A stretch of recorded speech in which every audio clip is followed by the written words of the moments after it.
What is worship?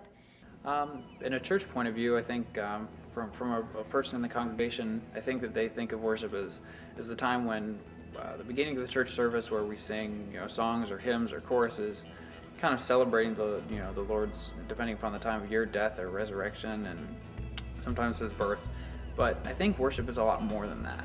People value different things, and so that becomes their worship. But I want to challenge you on, where do you put your first priority? Worship to me is, I put Christ first in my heart. Is worship more than music? Definitely. I think worship is my whole lifestyle. I think worship is when I get up in the morning, I say, Christ, I give you my mind, my life, my heart. Worship is adoration and praise to the Lord Jesus, and it's I think us trying to get in touch with feeling His Spirit and kind of clearing all of our human desires and mindsets out of the way, so that the Lord can actually move into our lives and we can actually hear what He's trying to say. In my point of view, tithing is an act of worship because you're giving and thus praising the Lord in your gifts, because your income is part of what in the Bible is demanded of you to be 10% given to the Lord, and so you're worshiping God by tithing because that's what belongs to Him. I definitely would incorporate giving, tithing. Our pockets sometimes are our first priority of where we spend our money. So I look at tithing as really important in our worship to God. To be great in God's kingdom, you need to be a servant of all, and so my heart is servanthood, and I believe God's blessed by that.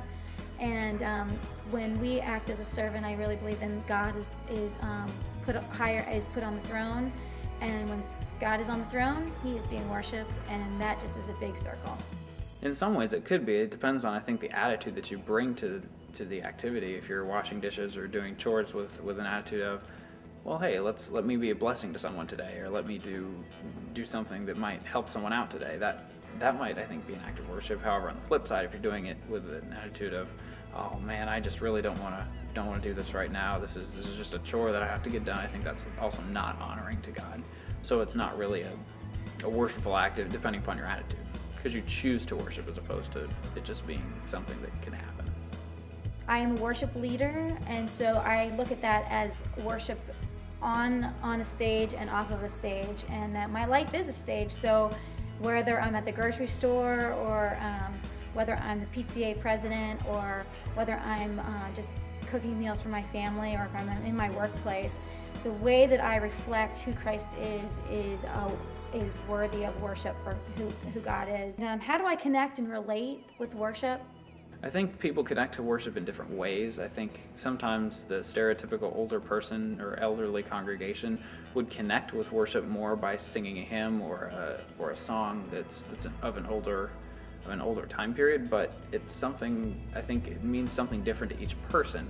Like for me, connecting with worship is me singing a song that I know, but something that I don't have to concentrate on, but something that I can just sing from my heart to praise and adore to the Lord. I look at worship as a whole life experience.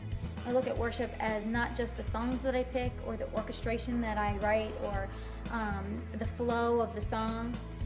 I look at the big picture, which is I want to point everyone to Christ, and I want Christ to be the first and the most important thing, and that we focus on who Christ is.